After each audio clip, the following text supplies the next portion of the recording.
Hello once again, everybody. Welcome to another roleplay review. This time we're going over Zoot's Log, a grand gauntlet competition, day 2.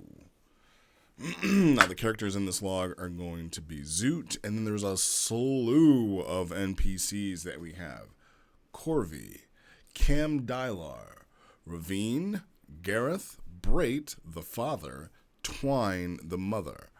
This type is combat, and the synopsis goes, Corvy wakes up Zoot, cleans him up, and takes him to the arena. Ambushed by an Icerian named Cam Dylar with no explanation of the day's events, Zoot was late, the other participants were told. Their battle ends with Cam Dylar losing.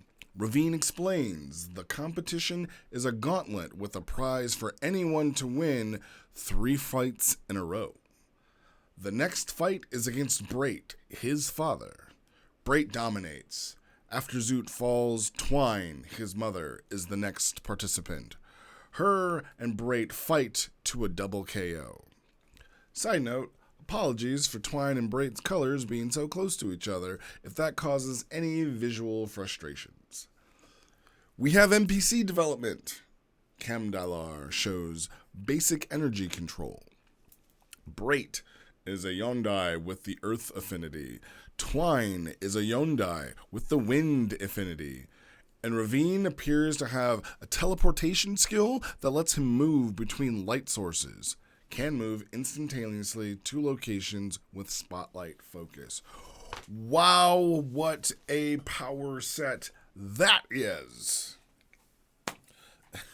Now, as far as what happens in this log, that synopsis pretty much goes over everything that happens in the order that it does. So we have the Zoot kind of wakes up, and they have absolutely no idea where they're at, absolutely no idea what is going on. And as a reader, I had absolutely no idea where they were at. I had absolutely no idea what was going on, because this log starts off very fast, right? And it just gets right into it. You know what it really reminded me of? It reminded me the part of Chop Suey, the very beginning. You all know what it is. Wake up! Grab a push up, put a little back up! Should I face away to shake up? What do you think is on the table? Like, that's exactly how this log felt reading it. It was like, all right, he woke up, somebody's trying to get him ready, somebody's trying to take him somewhere. Where are we? What is going on? There's all these other characters that we're talking about, and I'm like, wait, Yusu is who up here? What is going? So it sounds like I'm shitting on this log. I'm not. I enjoyed this log. I'm just explaining myself. We're just having a conversation. We're just having a talk. That's all. But yeah, if there were like a moment that I would say, here's what I thought when I read this log. I should have either read day 1 or watched the video that Ike did on day 1. So I could familiarize myself a little bit with the story, so that way I'm not as confused as to what's going on. But I just raw dogged this one. I just jumped in and started reading it. So yeah, I was confused and I was lost. But after I got through it, and once I kind of understood what was going on, what was laid out before me, I was like, oh, okay. I got it now. So yeah, Zoot is just woken up, thrown into his day 2 competition. And what's kind of cool is that it looked like Cam Dylar was already in his second or maybe even third fight of the day. And as the rule states, you win 3, you get a prize. So Zoot was to be his third victim. And I like that setup, right? I like that somebody was almost there. You know, we had someone who was about to win, and then it's the pro tag that stops previous pro tag from pro tagging anymore, right? It's a handoff. Your turn. But I did like that. I thought that was an interesting way of doing it, because it allowed you to do 2 things. One, it allowed you to kind of weaken your first opponent kind of to your level, because it did seem like Zoot wasn't at full strength here. But it also, gave them stronger motivation to get things done. But yes, Zoot fights his Iserian, and a couple of questions I had written down, if I may, which I thought was kind of interesting. Zoot is part of the 100, and I don't know what that is, but it sounds like either a school or some sort of, maybe even religion that he belongs to, kind of like warrior monks, and they kind of have, they're supposed to all be starless, if I'm getting that right. Because somewhere later on, like after Zoot beats the Icer and before he fights his father, they state that Corvi was supposed to be able to have the ability to dampen everybody's powers, so where they can't use energy, they can't use ki, and that was supposed to happen here. But during the fight with Brait, Zoot's father, his father starts to show the ability to use earth bending, basically. And it's brought on by Gareth, who looks to be the person who is running this. Like, he's the head honcho, because at some point, let me back up. After the fight with the Icer, Zoot is given a chance to recover. And while he's in the back and while he's recovering, he does ask the question to Ravine of like, hey, are these people slaves? Like, how did you find so many people to fight in this thing? Because they're out there dying. And he's kind of told like, yeah, it's the equal opportunity employer. Right? And then Gareth comes out and Gareth really has like big boss energy, right? As soon as he walks in, like the mood changes. He's kind of given like bad guy text, right? Dark colors are usually what we use for our baddies. And he's pretty much told like, yep, like don't worry about it. They don't understand our dynamic, Zoot. They don't understand how we do things. So it's okay. And just kind of dismisses it. But so I don't know if it's Garrett or if it's like this. Like there's a command that said, but it's like I don't know who is saying it, and I think I know.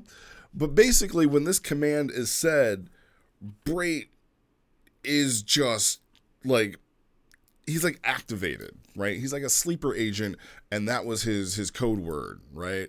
That was his phrase that activates his programming. And he like really goes in on Zoot, and it's like, yeah, he has a line in here of, your 17 years of a sheer disappointment. Because of course he did. Because it wouldn't be DBIRP if we all didn't have some daddy issues. Major daddy issues. So the Gareth told both of these guys. Gareth told both Zoot and Brait of like, hey, if you guys make it to this point, you're gonna face each other. And it wasn't like it was a surprise. It's a surprise maybe to the audience, but to them, they knew that eventually they were gonna face each other. And there seems to be some bad blood, right? Like, he says like you're a huge disappointment, and I think Brait has like a gambling problem, which I think it'd be kind of cool to see Yondai gambling, right? like is it a dice game? Like what? Like how do they do it? I think that'd be really awesome. I think that's the kind of stuff I picked up on. I was like, oh, I wonder how that is. And really, Brait just seems like your Lifetime original movie terrible father. So they start fighting, and yeah, he unleashes his ki and starts like really landing into Zoot, and he's gonna do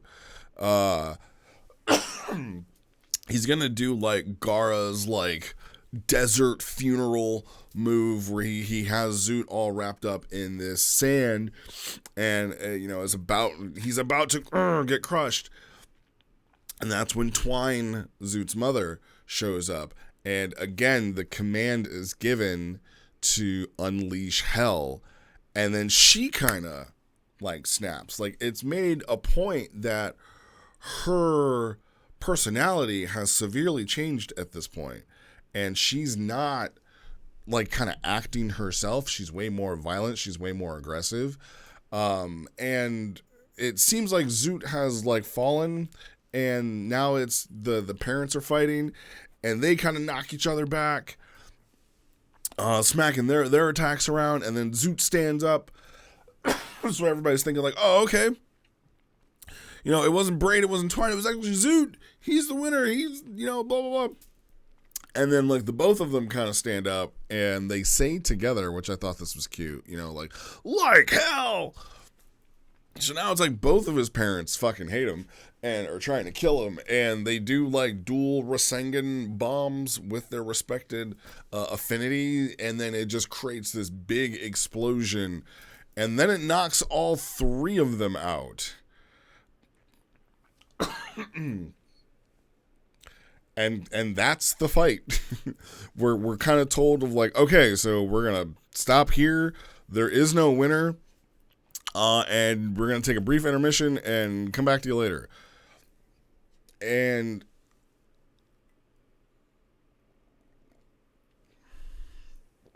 it's like Gareth. So this can't be Gareth. No, it can't be Gareth, because when they get back, no, I'm looking at it. Gareth is like, yeah, I didn't expect them to be able to have meta abilities like that. So at the end of this fight, then we get this. Like, this is cool. This is kind of like the epilogue of the chapter. And what also didn't make sense, but I see it now because this was done like in personal text, and this was done in the mud. This would have been very helpful while I was reading it. Like, I almost feel like if we're going to do serious combat like that, to where we're going to use RP energy, just do it on the mud. Because, like, I get, like, that's the values that he was, and this is where he's at now, but it just would be better to do it on the mud. Anyway, so Zoot is like kind of recovering, and he's looking at, the deaths and everything on like a monitor. And then all of a sudden he starts hearing a voice in his head. And he's like, why do I know these things? And the voice is like, you don't. Right? And then now I'm getting mad Sukuna vibes, right? And I'm pretty sure this is Vander. Right? I'm pretty sure this is Ike's most hated character. The biggest of bads, which I agree. I think we gotta do something with this character because it's a problem.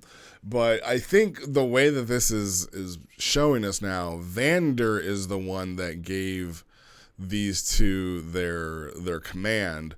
Now, how he was able to influence those two, I have no idea. That's for day 3 probably, or I think there's another one. There's nothing grand about this. I think that's the follow up to this one. But overall, like, I understand exactly what this log is doing. It's a combat, and it's laying out the story, right? Excuse me. We're finding out kind of like Zoot's broken home, and there's strife between him and his dad. We're finding out about the 100, which is the group that they're connected to, that they're all supposed to be starless, but now somehow they're gaining powers. And I think that was a key point that we were supposed to pick up on, right? Like, these guys aren't supposed to have powers. Now something is giving it to them, and it's this unleash hell. It's this red text voice. So you're also kind of getting like an insight to like what the villain is capable of. and what the villain, could like how they could wreak havoc, how they could be a bad guy, and what are they doing. So all the other stuff, it seemed like it was like there to get us here, right? It's one of those logs that you need when you need to tell a story. Like, you can't just come in and expose dump of like, yep, this is what's going on, boom, boom, boom. You got to kind of like lead us there. There's got to be a reason to it. So I like this. Once I got past the chaotic start of it all, and I kind of got into the flow and the rhythm of it, I was like, oh, okay, I see what this is. I got it. And I remember, not to take too much time, I remember on the mud when I finished it, I was like, man, this log is all over the place. And it is. You just got to give it time to digest. This log is all over the place because I didn't have the pieces, right? So if there's like string everywhere, it just looks like, chaos, but it's actually a web, right? And you need to have the things in the right places to understand that this is going here, this is going here, and it's not just all over the place. So Zoot, good job.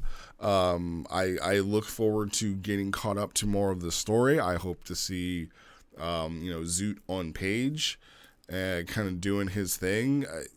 I know, again, I said in my last video, it's Eichenbahn and Zoot and Liber every once in a while role-playing right now. So it's hard to say, like, I want to see you role-playing with people, but who knows? Maybe Zoot can randomly run into Shori, right? Or, maybe Zoot gets the eye of a certain Imperial Paladin who wants to come watch these games and maybe even bring them to the Empire.